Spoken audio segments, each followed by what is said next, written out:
Okay, thank you for coming. This is a wonderful crowd. We really appreciate it. Now, most of y'all have heard me go on and on and on and on and on. But by way of change tonight, I'm going to have my curator and writer. Writer and curator. Right, writer curator, who does all our exhibits at the museum and so much more, introduce Jim Clark. So thank you so much for coming up.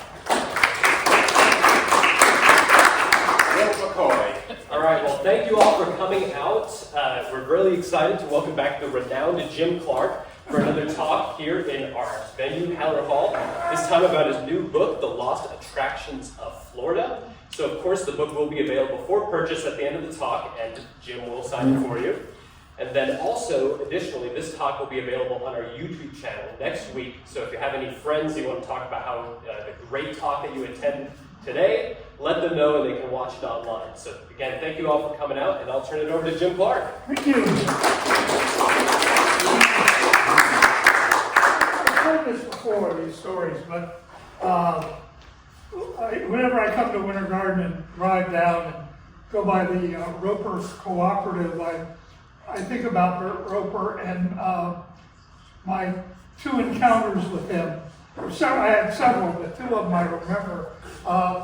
One was at the opening of the mall at Millennium, and they had part of the Philharmonic there, and I think the governor was there, and mayors, and people were in tuxedos and gowns, and there was this one guy in a corduroy jacket and a string tie, and I didn't know who he was, and so he went to his lavish food spread, which went on for miles, and apparently he was looking for something. I like cream for a coffee or something, and there was nobody at that particular spot, and so he saw it behind the table, and he went behind the table and got, I don't know, ketchup or whatever it was.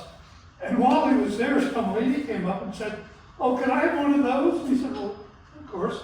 And then somebody else came up and said, "Do you have any cream?" And he said, "Well, yeah, I got some here."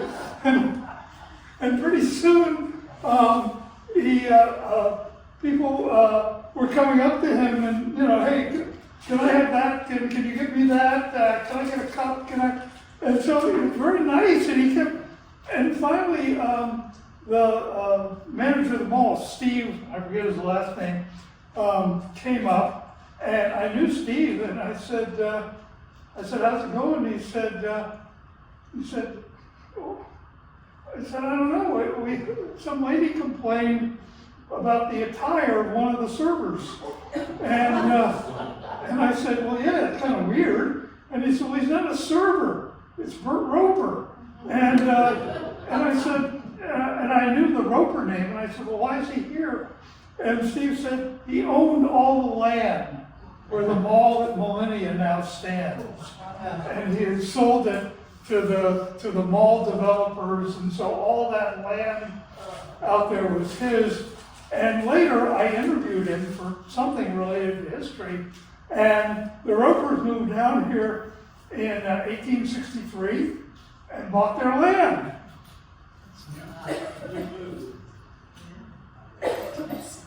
1863. Smart move. 1863. During the war. And they paid for it with Confederate money. Yeah. So there's someone who was very unhappy who lived here getting Confederate money for their land. I want to take you back to a time, and I don't know how many of us, I know you do and Rod does, remember Florida attractions or whatever passed for Florida attractions before Disney. How many of you remember coming down here before Disney? And I mean, I don't know, I remember vaguely as a little kid, we came down, of course, to visit some eighth cousin. We went to see a big tree in Seminole County called the Senator. Okay, and then we drove over to St. Petersburg, and there was this huge drugstore called Doc Webb's, which was kind of an early, does anybody remember that? Do you? it was kind of like an early Walmart. It spread over several blocks and had everything, and it was an attraction. And other than that, we went to the beach, but there just wasn't, I mean, you think about it, there just wasn't that much to do, and we could not afford. I grew up in Maryland. I was always so envious of the rich kids who went to Miami Beach for spring break and stayed at the Fontainebleau Hotel and places like that. So, but Florida has changed so very much. I don't need to tell you that. Originally, it is the health that brings people here, the waters. And this is actually the opposite of what you want. But there was a disease called, I don't know what it's called, consumption, an ailment. And it was kind of a catch-all for everything, including tuberculosis. And doctors in the 1830s, 1840s began recommending coming to Florida. And of course, the fact is that Florida was actually bad for it. What you want is a dry climate. If you have, stuff in your lungs, you want to go to Phoenix, not Florida. And people would come here.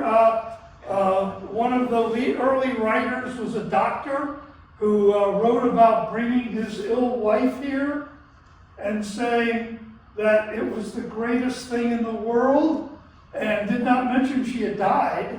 And it became this huge seller, and so people began building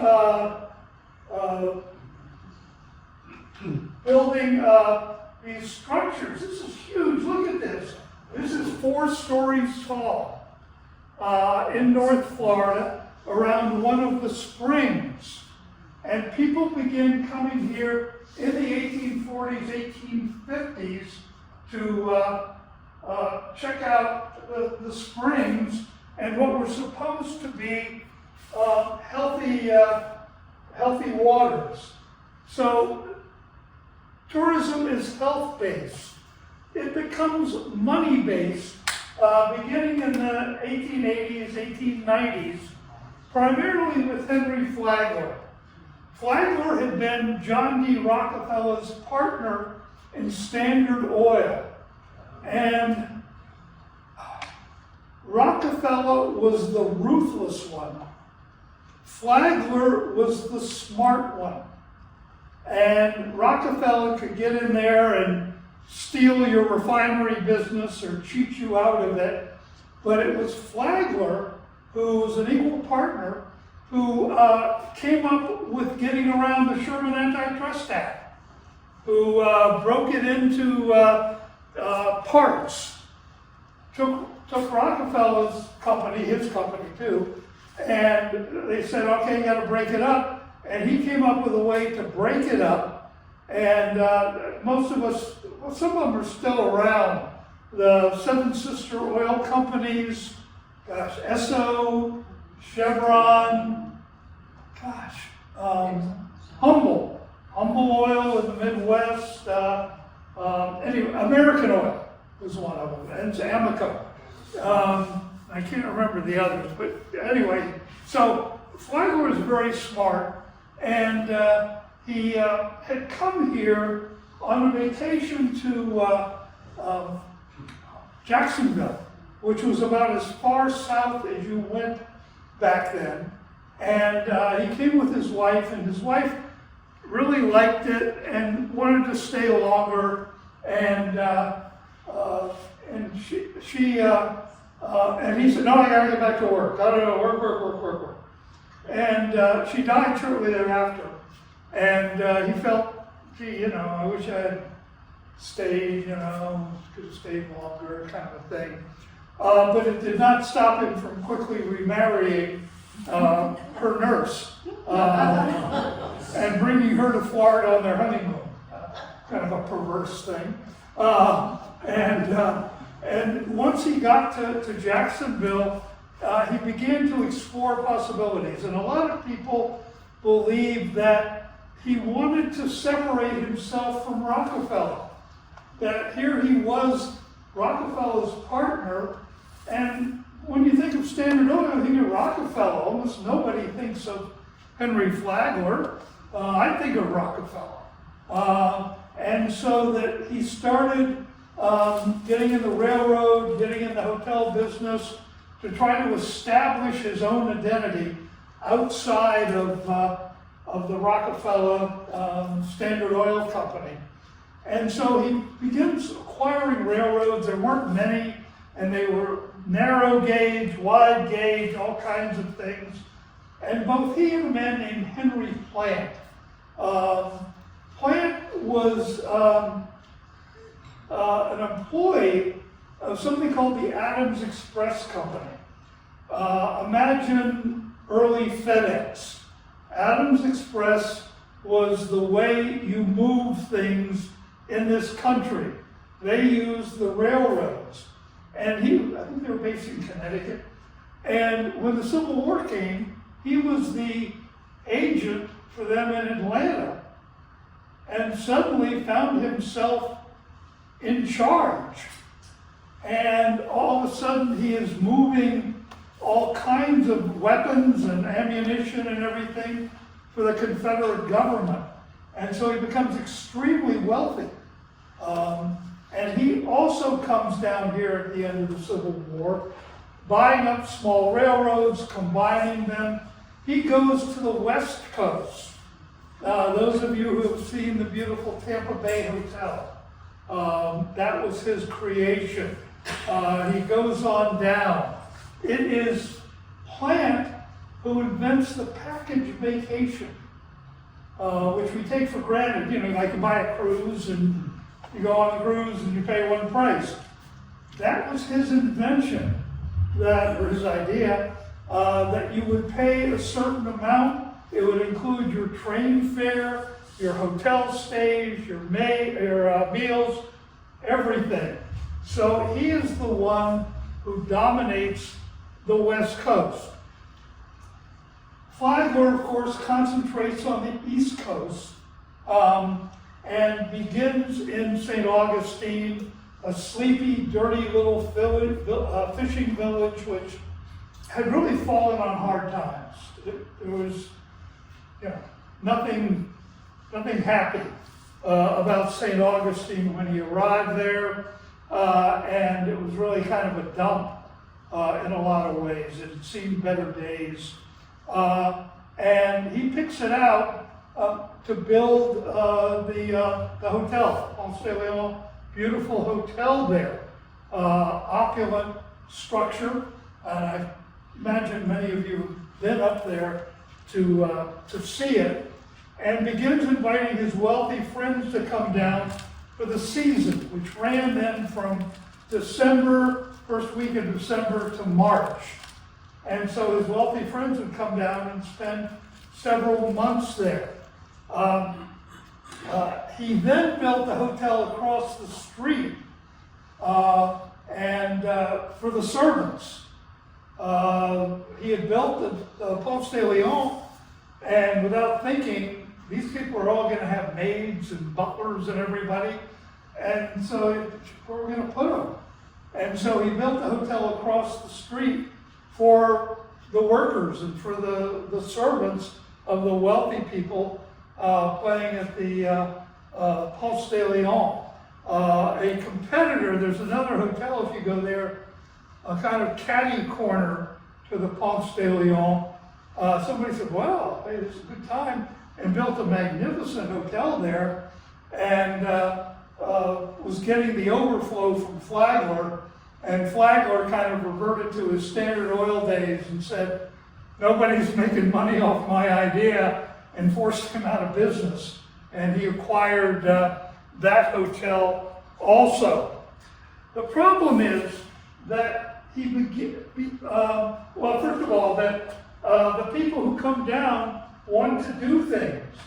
And so in 1879, a museum opened in St. Augustine. kind of a collection of things, but people were looking for things to do. The wealthy people. Flagler would stage things like baseball games and things like that on a lot next to the hotel. But, these were wealthy people. They were used to being entertained. So this is really the first attraction where you paid money just to go in and kind of look at stuff. It was a collection of things in St. Augustine. The building, of course, is still there.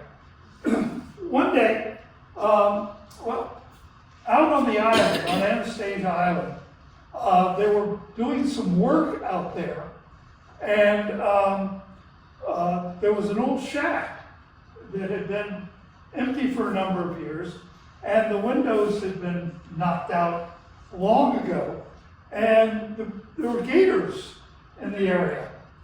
And so the workers who were working out there would go to work in the morning, and they would pick up the gators and throw them through the window into the empty shack, so they wouldn't be attacked while they were working. And then at the end of the day, they'd let them out of the shack.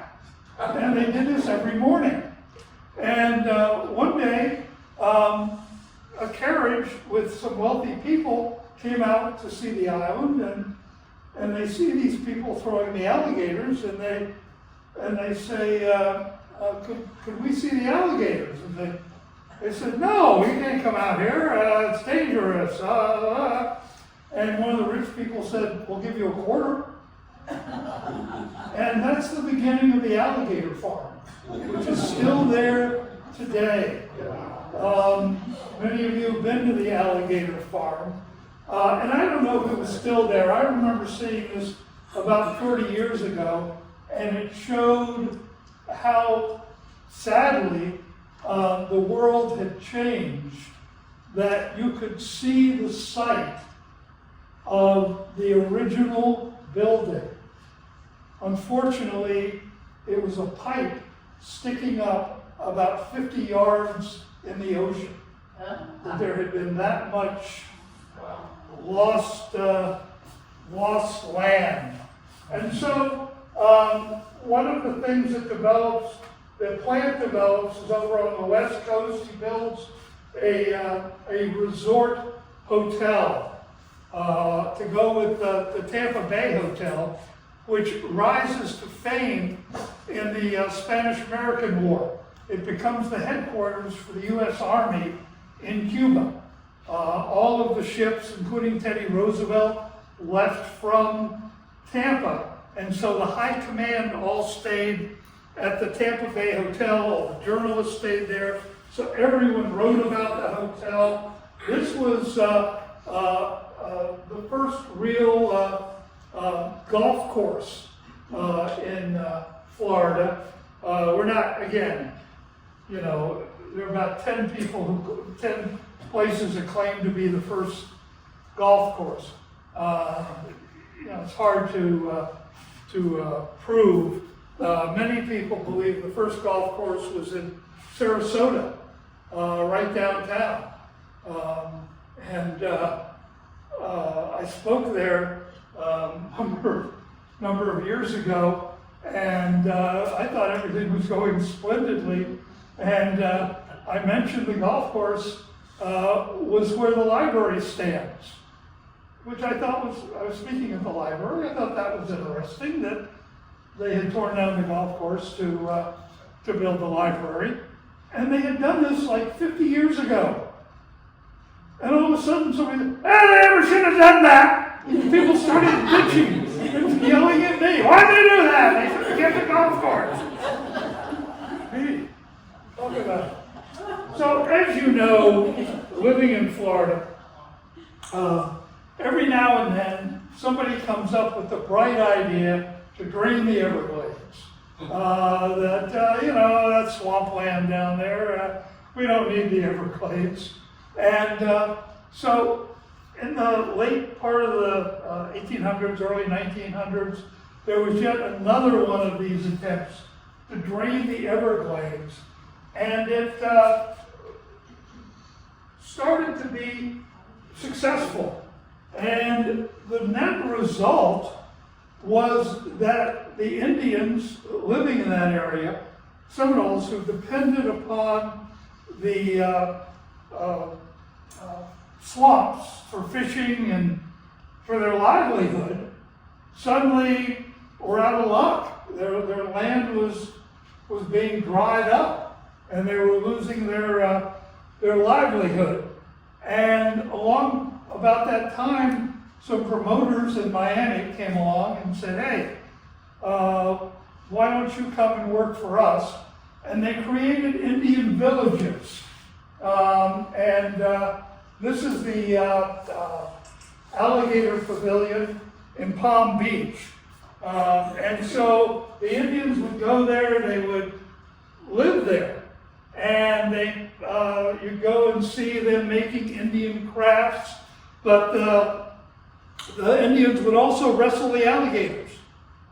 And so this became a huge venue for the Native Americans living in South Florida. I digress for a moment to tell you the story of the Indian burial grounds in Tampa.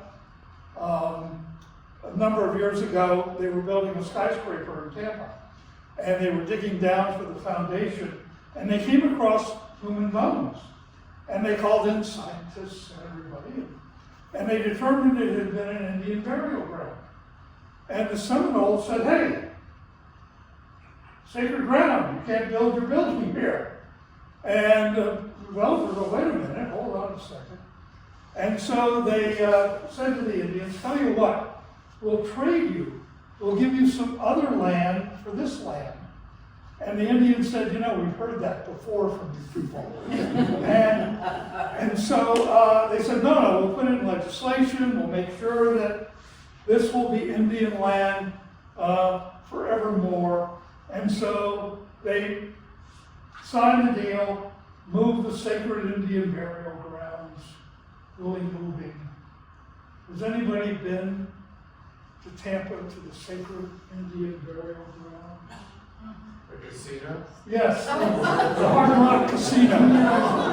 The Indians threw up the casino on the sacred burial ground. Good for them. Gambler here. And this is one of the early alligator farms, as you can see. You can see the tourists lining up against the wall, looking at the tourists, and we'll get to it in a minute. But this was one of the attractions. Again, people who came here were looking for things to do. We also, this is a beach scene, a photo of people out in the water, on the beach at the shore, looking at a shark who is doing something. And you can see just hundreds and hundreds of people gathered along the beach, looking at a shark, looking for things to do. There just was not much to do. By the way, many of you know this stupid tradition that we have here of driving on the beach starts in Ormond Beach.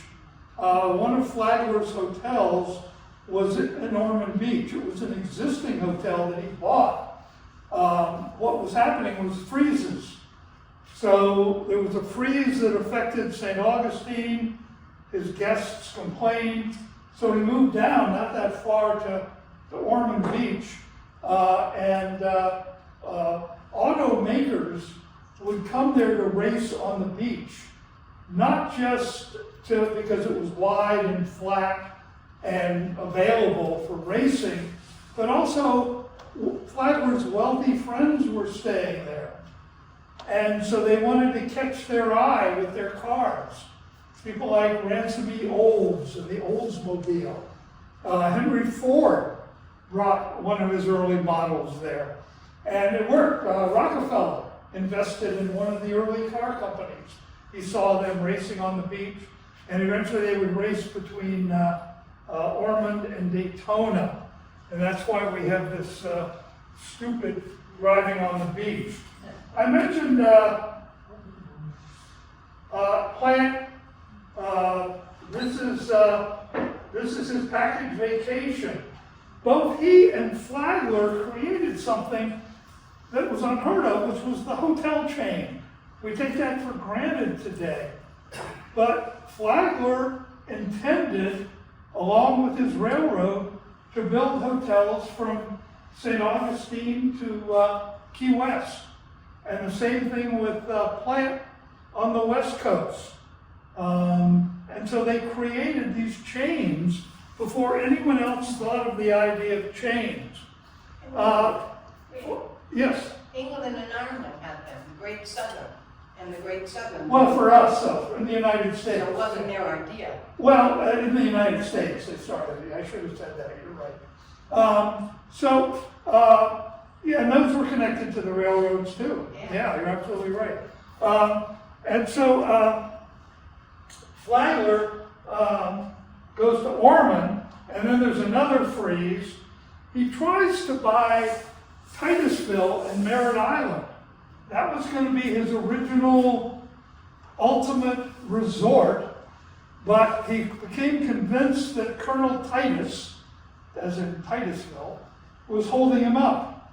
And he said, heck with you, I'm going on down to Palm Beach, which wasn't called Palm Beach. The original name for it was Palm City. And it turned out there was already a Palm City, which was a tiny little fishing village. And the people in Palm City said, hey, what are you doing? Trying to capitalize on our good name. And so they made him change the name from Palm City to Palm Beach. Eventually the railroad will go to Miami. He builds two hotels there.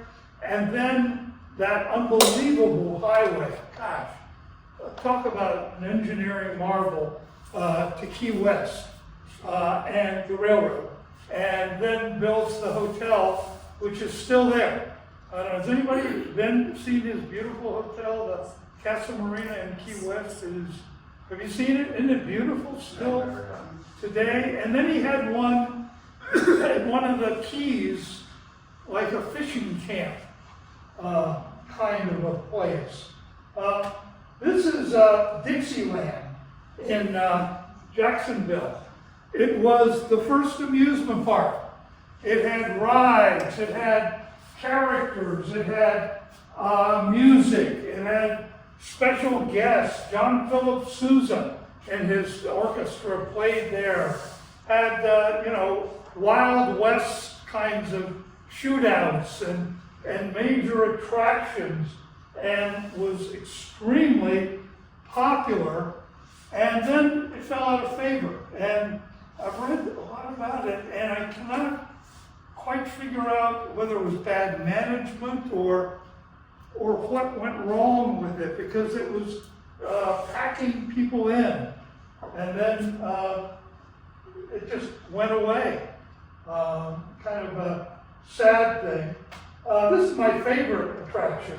And look at this. Look at the bears. They're great. Look at this. One's got a pole there. There's one on a pole, and the other's climbing up there. And so this was typical. This is in Jacksonville, but they had it in Orlando too. You bring your bears or your alligators to the middle of town, and you put on a show.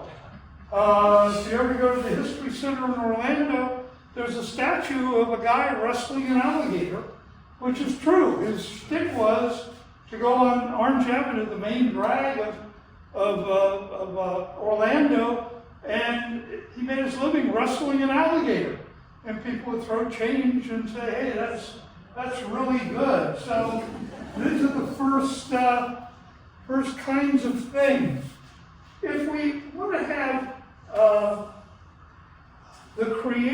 of tourism, it is Harriet Beecher Stowe, the woman who wrote Uncle Tom's Cabin. She comes to Florida after the Civil War. Her son is an alcoholic, and she decides that she's going to buy a plantation. She was very wealthy, of course, from writing Uncle Tom's Cabin. And she is going to buy a plantation for him to run. And with that responsibility, he'll sober up. Well, you can guess how that ended. And so he ran the plantation into the ground. A sad story. He took a ship to San Francisco afterwards and was never heard from again. We have no idea what happened to him. But she had fallen in love with Florida and bought a house on the St. Johns River. This is her sitting on the front porch. And she begins writing columns for newspapers and magazines about Florida, how wonderful it is, and giving people advice, not only to come and visit, but to buy land. And her collection of columns is published in a book called Palmetto Leaves and becomes a huge bestseller. And so she, in her own right, becomes an attraction, and she works a deal. Boy, she was smart. She works a deal with the steamship lines that if they will pay her when they come by her house, she will come out and sit on the front porch. And so she has deals. Eventually, they build a dock for the ships, and they'll dock there, and she'll sit on the front porch and wave. And of course, if you don't pay her, she does not come out. But she draws huge numbers of people to Florida. It is amazing. This is not one of the world's great pictures. Again, we're talking about 1870s. But sitting here on the dock, I'm sure you all recognize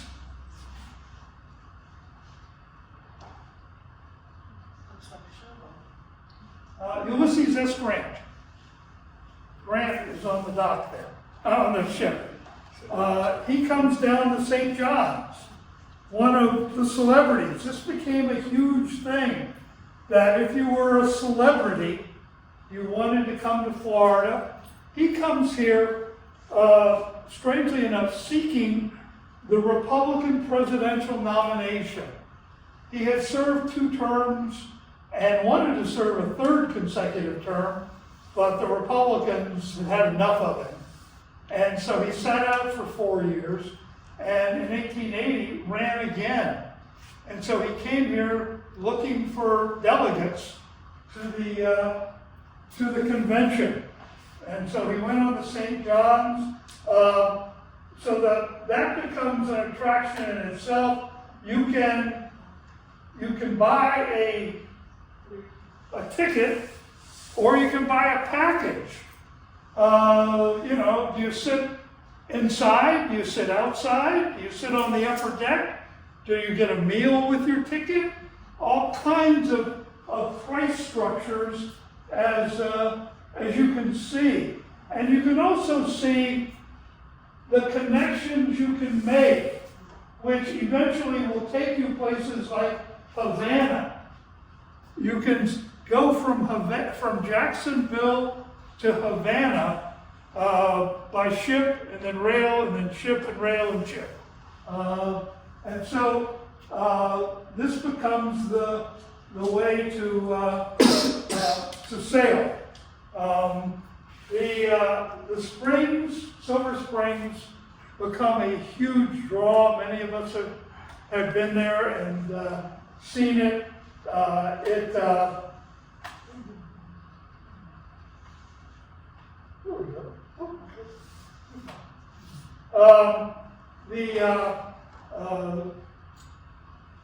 In the 1880s, this is amazing. gotta give people credit. One of the owners thought up it's 1880s, thought up the idea of glass bottom boats. You would think that would have been a fairly, 1900s kind of a thing, well, I would.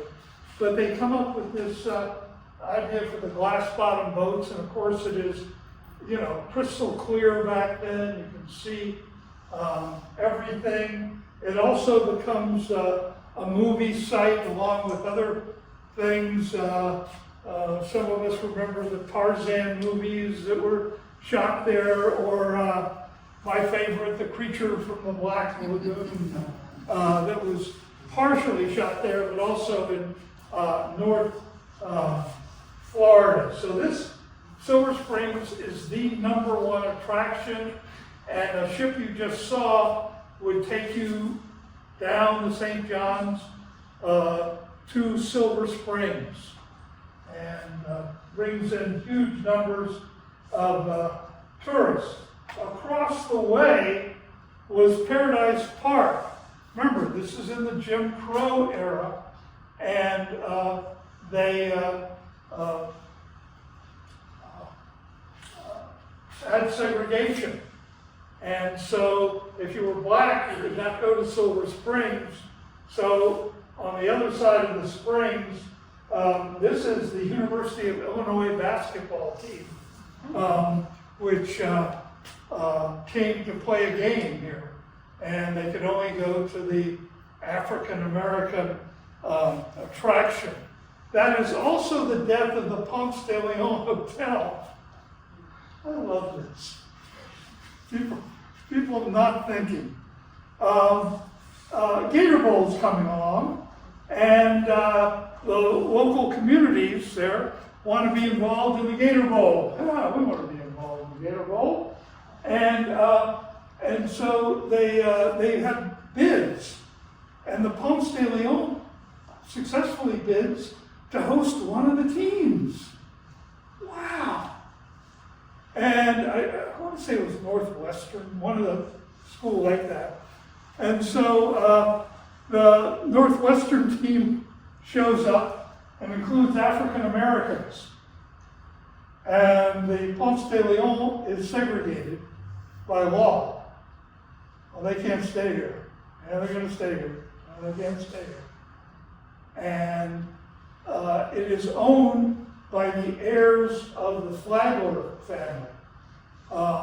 Flagler's second wife goes insane and believes she is married to the Tsar of Russia and sits around talking to the Tsar of Russia.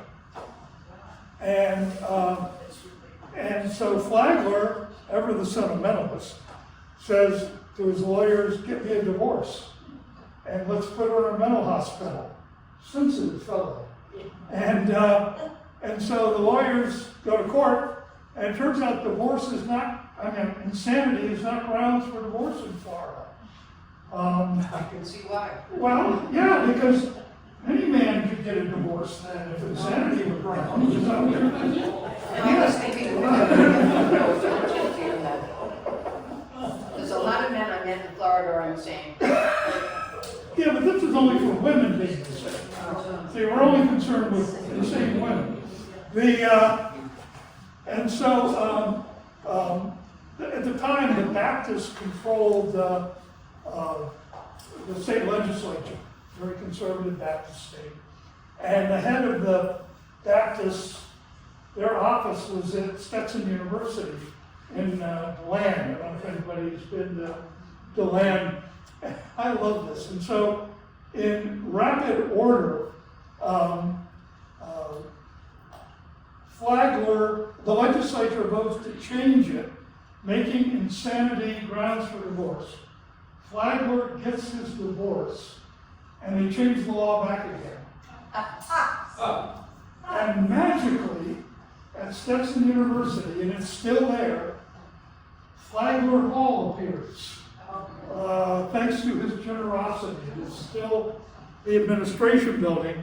So he remarried a much younger woman named Kennan. And I don't know if anybody has North Carolina connections. It's an old, one of the original North Carolina families. The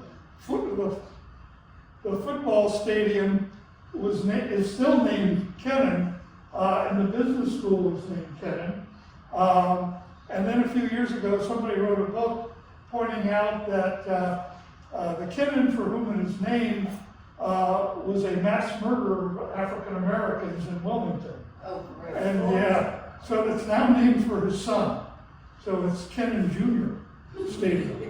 But anyway, so they, the family is, oh, by the way, his third wife remarries, and shortly thereafter dies mysteriously. And we believe she was poisoned.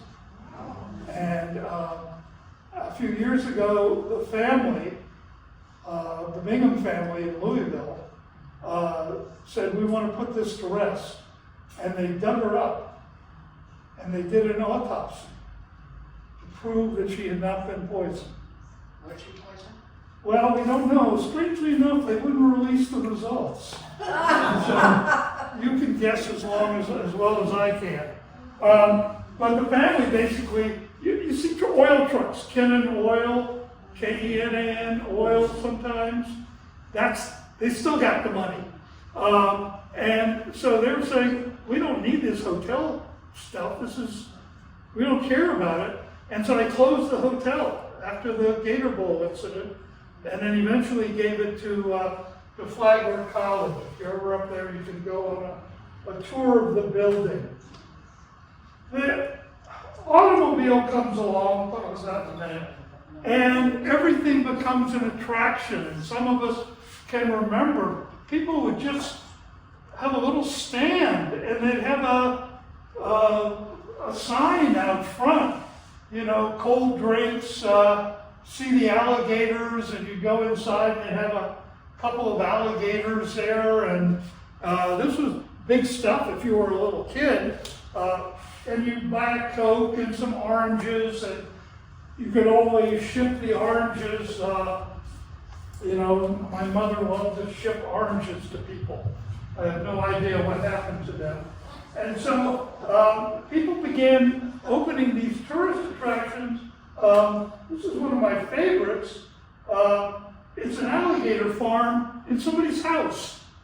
And they live in a residential neighborhood in St. Petersburg. And they saw, hey, look at all these tourists. And so they went out and got some alligators, put them on the first floor of their house. They moved upstairs and had an alligator farm. Also, the original name of the alligator farm in St. Augustine and several others was the Ostrich and Alligator Farm. You may not believe this, you can ride an ostrich like a horse. And they've had ostrich races. And you can see it's a track here. And they would saddle up the ostrich, and you could ride on the ostrich. Ostriches are mean birds, however, and they are nasty, and so they would, as most likely as not, bite the tourists. So gradually the ostriches went away. The early attractions all included ostriches. This is the Fountain of Youth. Many of you have been there. I promise you, Paul Stelion was not looking for the Fountain of Youth. He was looking for gold and plunder, like every other Spanish explorer. The legend or myth of the Fountain of Youth had been around since the 1100s. And wherever people had not gone, it was there. So, I heard, somebody told me it was, far away over there. And so people were always finding the Fountain of Youth. So, around a little after 1900, a woman named Luella comes to St. Augustine and buys some land. And then she announces she is going to Spain and disappears for a while and comes back and starts digging on her property and finds buried under the dirt, stones in the shape of a cross, 15 down, 13 across, which she says indicates 1513, which is, supposedly the year Florida was discovered by Europeans, although they didn't go to St. Augustine. And then she finds some other kind of artifact kind of things and convinces people in St. Augustine that this is the fountain of youth and opens it as a tourist attraction. And it is still a major tourist attraction. It's obviously not the fountain of youth. And one of the most interesting things is that this woman, first of all, she was one of the first female dentists in the United States, and she went to Alaska. And this is really obscure. I happen to like this guy. Most of you have never heard of him.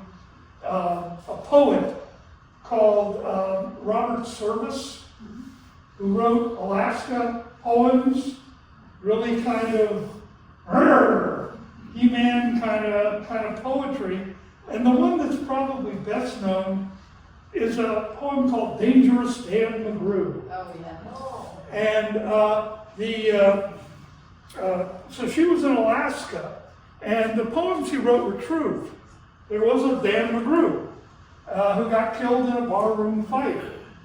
And the last line of the poem, if you'll recall, is, they say the woman who pinched his coat, stole his gold while he was laying on the floor, was the woman known as Lou. And so there are many scholars who believe that she stole his gold and came to St. Augustine to start the Fountain of Youth.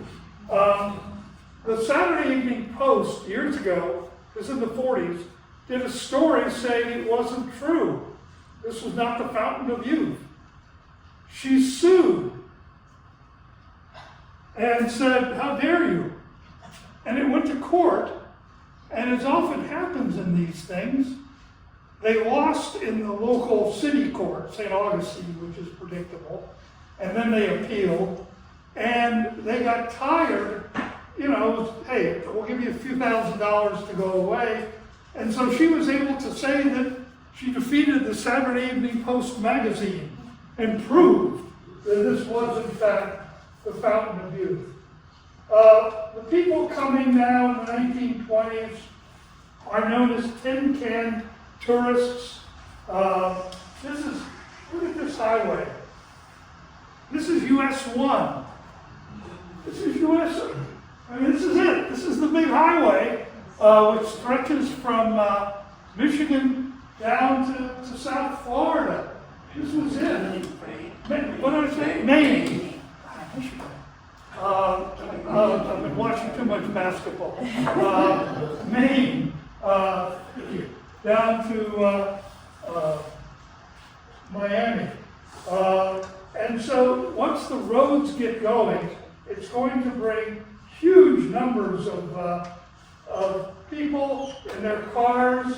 This is a cover of Liberty magazine, which was one of the most popular magazines at the time, showing people coming here to Florida. They would stay in something called a tin can tourist camp, where you would live in your car. And a lot of people converted their cars to what we would call minivans today. You can see here in the back where people have converted their vehicles into other things so that they could sleep in them.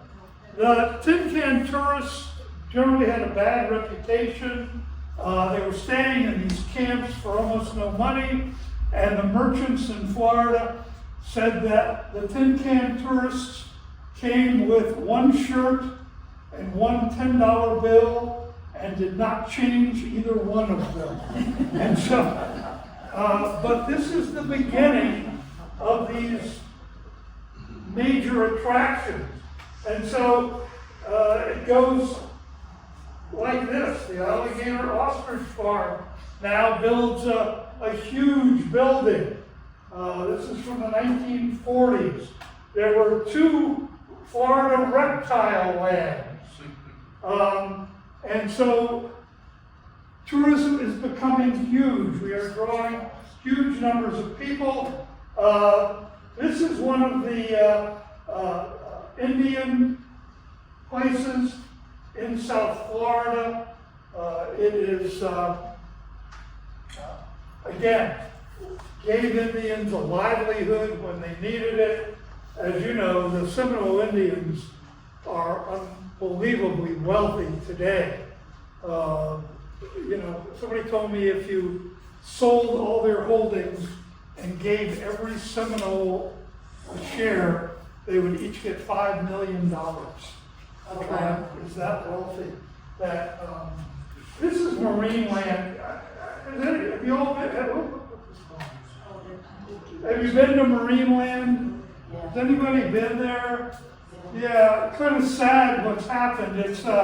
It started as a movie studio that some wealthy people, including Jock Whitney, a big horse guy and multimillionaire, and they were going to make movies there, underwater movies and ski movies and all kinds of things. And so originally it was called Marineland Studios.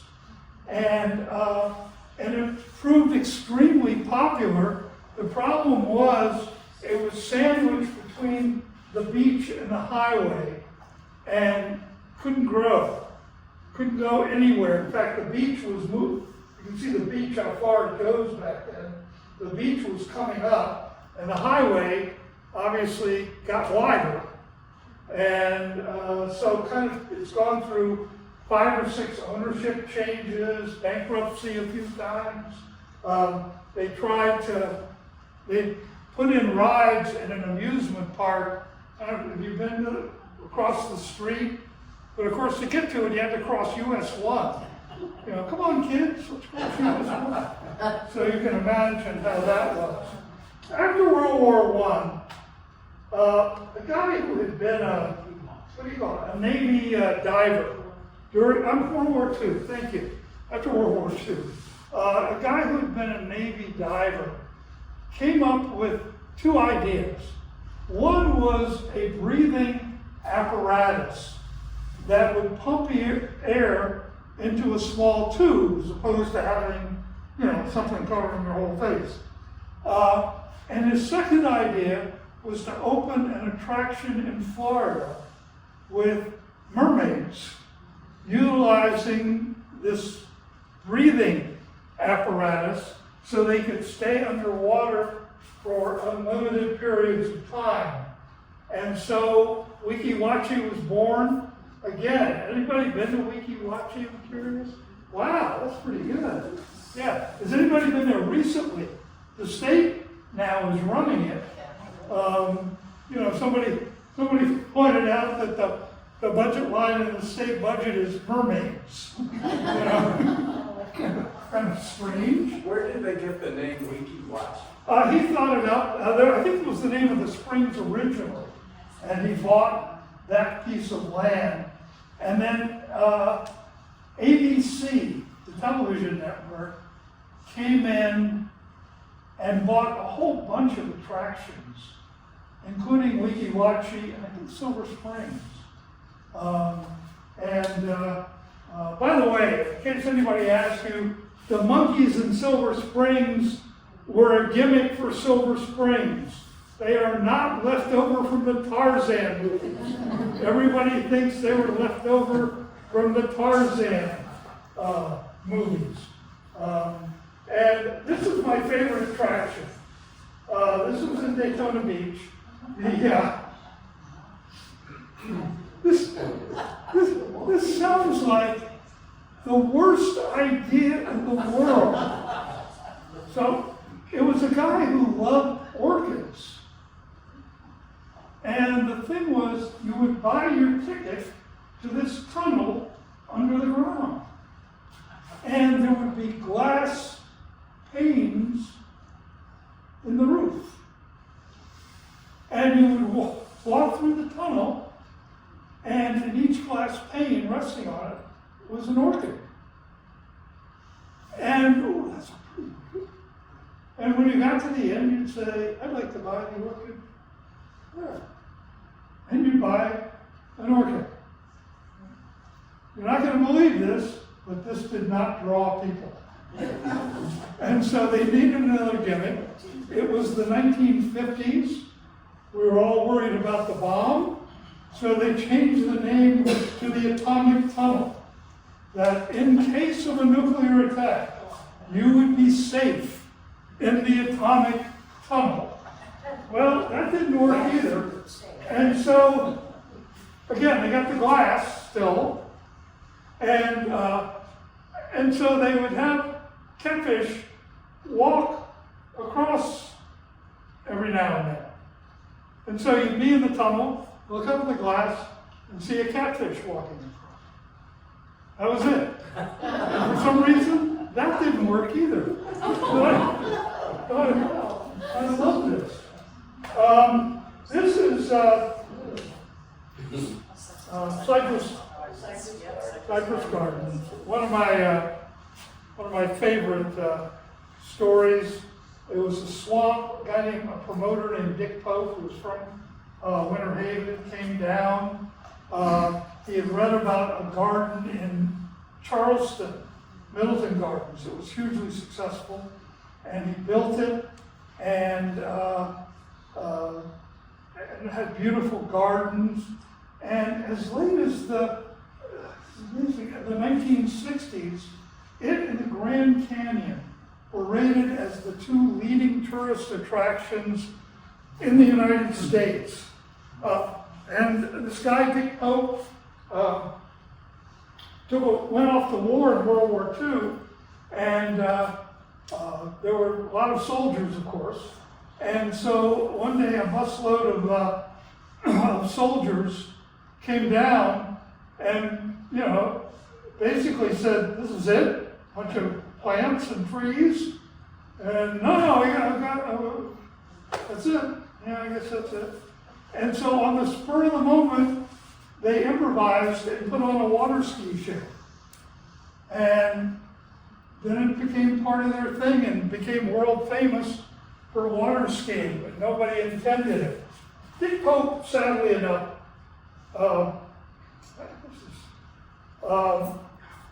was friends with Walt Disney. They were good friends. And in fact, Dick Pope advised Walt Disney about things. Many of you will probably hate Dick Pope when I tell you this. Walt told him he was going to build this huge parking lot and have free parking. It was Dick Pope who said, do not have free parking. Charge for parking. Don't you hate him already? Yeah. Yeah. He said, otherwise people just come out and hang out. Make them pay for parking. And so he thought it was going to help tourism. In fact, it was the beginning, Disney was the beginning of the end for Cypress Gardens, and it's now Legoland. In 1963, Walt doesn't come to Orlando. He flies over Orlando, and he only came here a couple times. And oral history can be so bad. I have now met more than 200 people who knew Walt and who advised Walt when he came to Orlando. And in fact, he stayed at my house. Did you know that? Yeah. And I told Walt where to build. Yeah. In fact, there was only one person in Orlando who figured it out. It was a waitress at a motor inn. And he came down for breakfast, and the waitress came up and said, you're Walt Disney. And the aides, including his brother, who were at the table, going, oh my God. They were scared to death.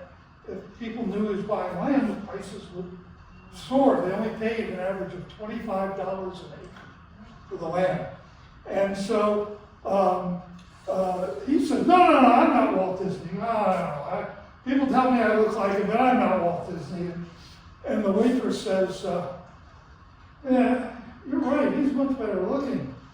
And for some reason, and Roy talked about this, but Walt just lost it. He was a very public person, and he said, I am too, Walt Disney. And Roy kind of, oh my God. And so Roy looked at the waitress and went, yeah. And so for the rest of the meal, the waitress would come up in a kind of a stage voice and say, will there be anything else, Mr. Disney? So, he buys the land, and this is going to be the beginning of the end for hundreds and hundreds of attractions. The Frontier City in Ocala. I don't know if anybody ever went to Frontier City. Yes. Yes, wow. And static things that didn't do anything, like wax museums. Just looking at figures. There was a big wax museum in Orlando called Stars Hall of Fame. I don't know if anybody remembers that, where you just go in and look at static figures. So the attractions both begin to go out of business and to be built. It is a bizarre kinds of thing based on what's known, and it sounds really good, the overflow theory. Hey, people come down, they go to the Magic Kingdom. Well, maybe they're going to go there for 2 or 3 days. That's it. You're not going to go there more than that. You've been on every ride 3 times. And you got 5 more days for your vacation. Why don't we build another attraction? And so it sets off this boom of announcements. Hurricane World. You walk through a hurricane. Roy Rogers and Dale Evans came here. They were going to build Roy Rogers Land, a huge attraction. They worked a deal with the circus to build Circus World in Haines City. And this works for a while. SeaWorld is part of that overflow theory. Unfortunately for these places, Disney is not content to have one park. They're going to start building a second one, Epcot, then what, 2 or 3 more, and they don't want you to leave their property. And so gradually places like Circus World, even though they have huge financial backing, the Budweiser company, one of the strangest stories is that Walt was considering building Disney World in St. Louis. It sounds bizarre today. But it was gateway to the West and on the Mississippi and everything. And they drew up the contracts. And they were ready to go. And the night before, they all went out to dinner. Walt and his brother, a couple other Disney people, and some of the leading citizens of St. Louis, including Augie Busch, the head of Budweiser. And Augie Busch said at dinner to Walt, hey, when you get this thing going, I'd like to have the beer concession. And Walt said, we're not serving beer in this attraction. And Augie got angry and said, if you think you're coming to St. Louis and not serving beer, you're crazy.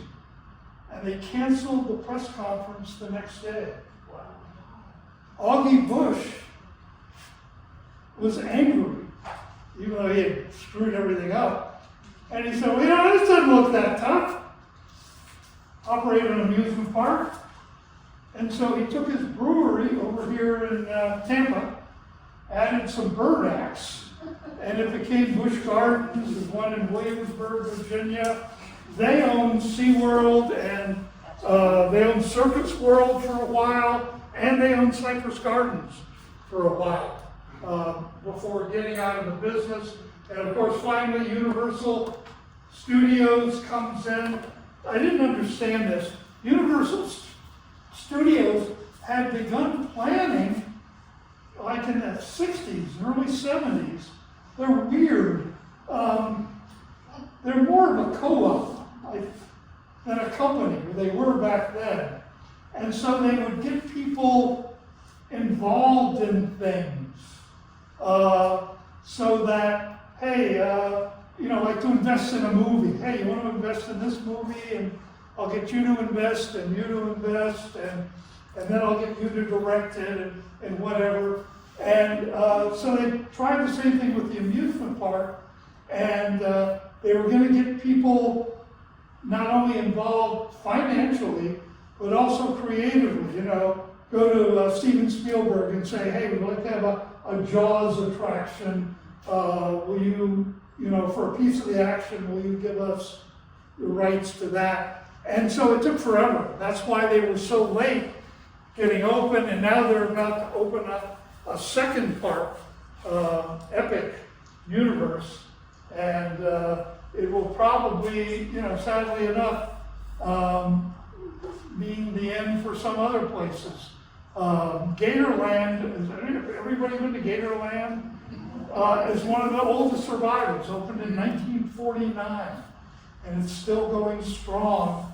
And they have come up with a good formula. They figure you're going to spend 99% of your money at Disney. Hey, we'll let you buy a cheap ticket and come and see live alligators.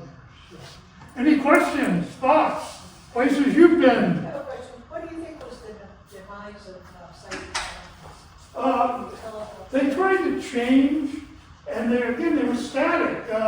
Girls in hoop skirts just weren't a big draw, and the water ski shows were not as popular as they had been.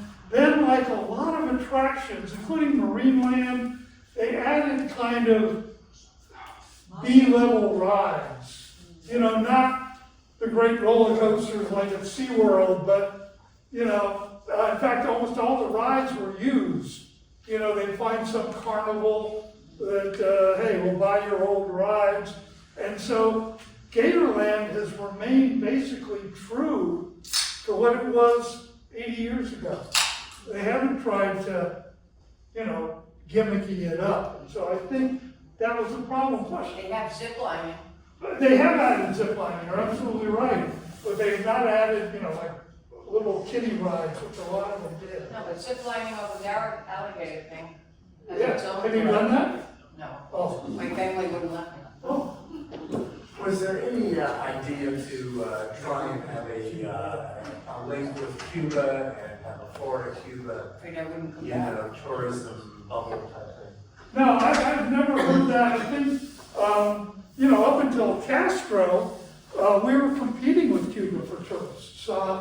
It was a huge attraction to go to Cuba, and Florida and Cuba were fighting for the same tourists, and they had casinos and things like that down there. All Hollywood people like to go to Cuba. Yeah, exactly. And of course, Ernest Hemingway had a house in Cuba. Lots of people had homes in Cuba. Anything else? Yes, sir. What can you tell us about splendid China?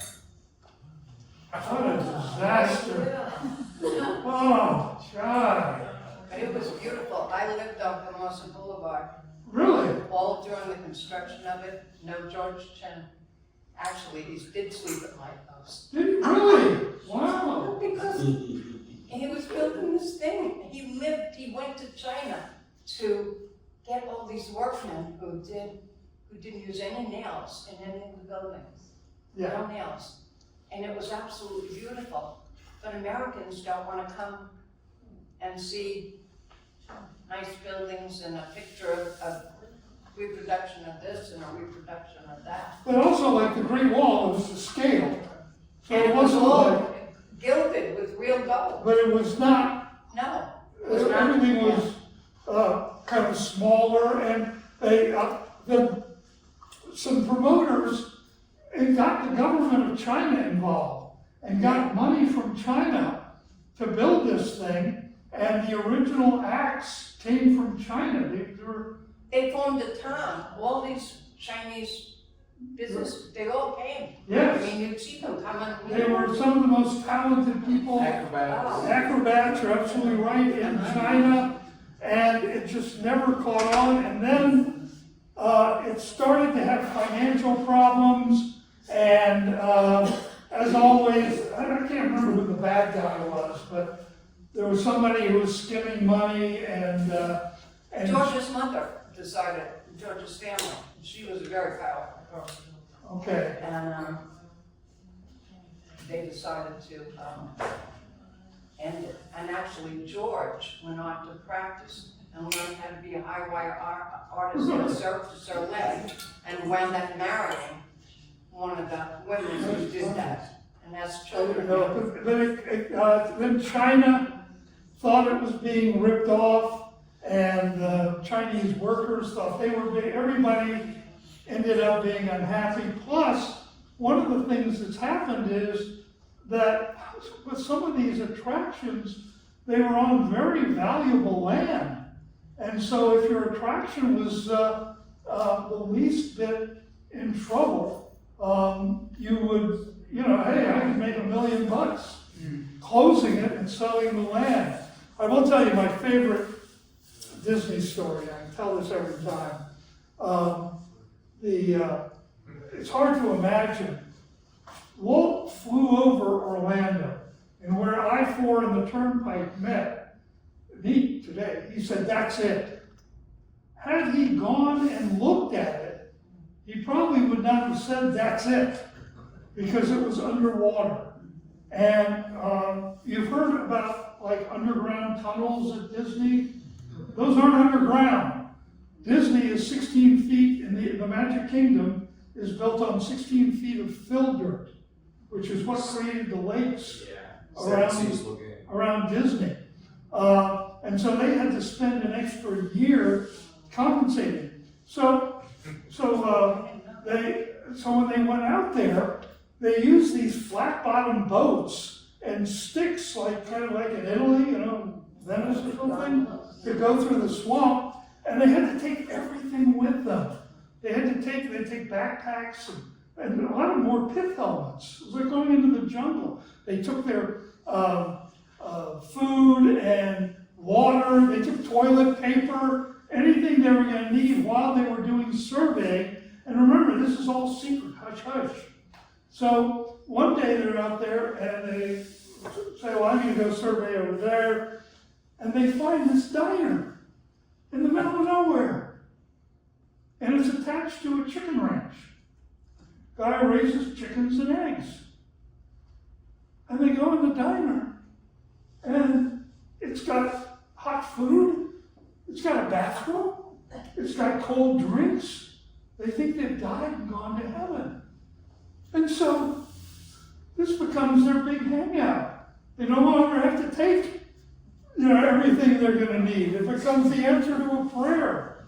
And one of the executives comes in from California, and he starts getting organized for the day and getting stuff together. And they said, no, you don't need to pack all that anymore. We found this diner out there. And so he says, great, that'll be great. And they get out there and they start looking and getting ready to go to lunch at the diner. And the executive says, well, while we're there, why don't we tell the guy we want to buy his land? And okay, that's not. And then somebody says, wait, whoa. You're not thinking clearly here. If we buy his land, he's going to leave.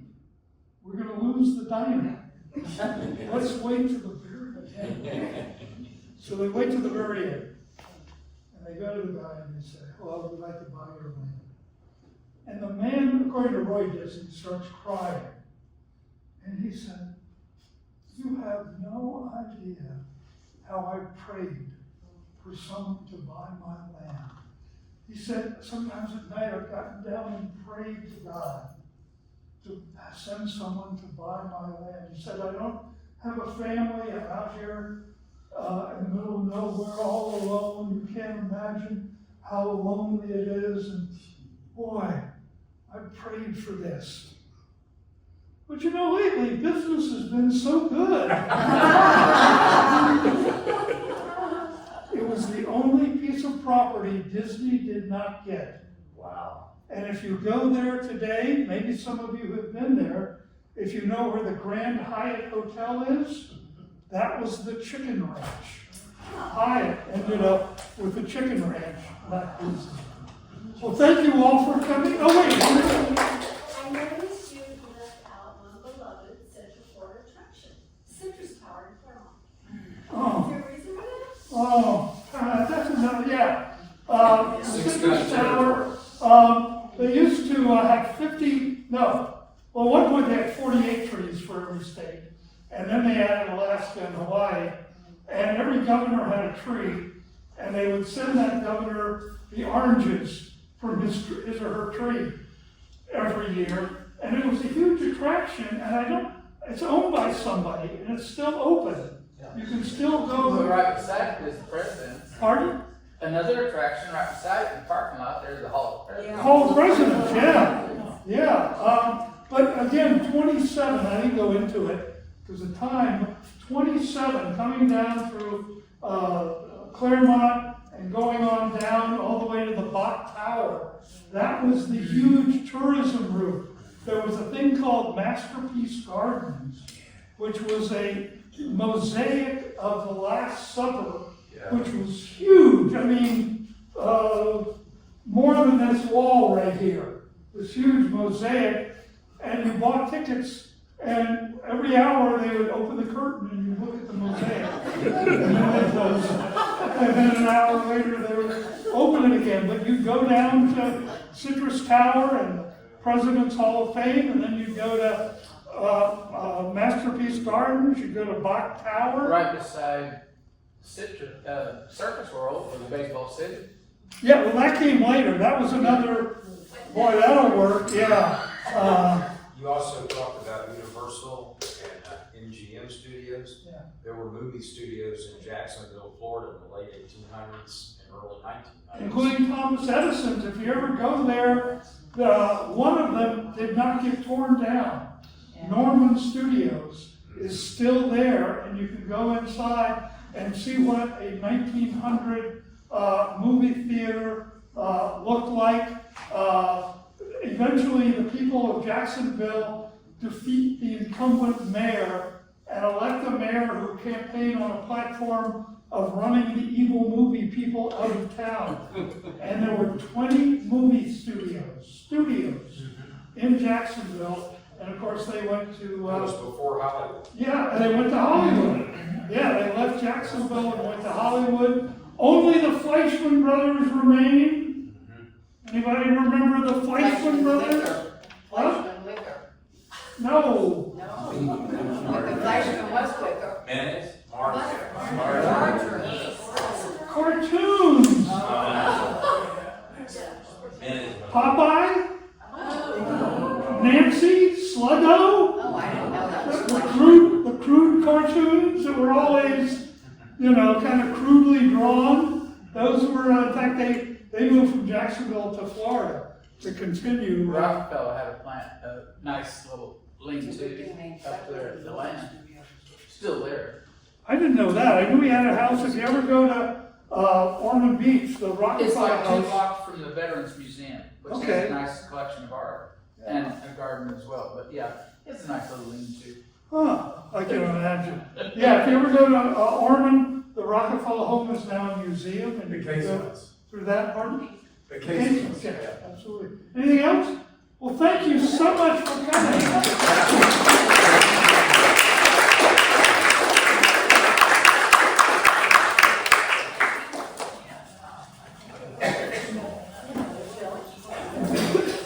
If anybody is not on the email list, the little table, if you've heard about this other than through our email contact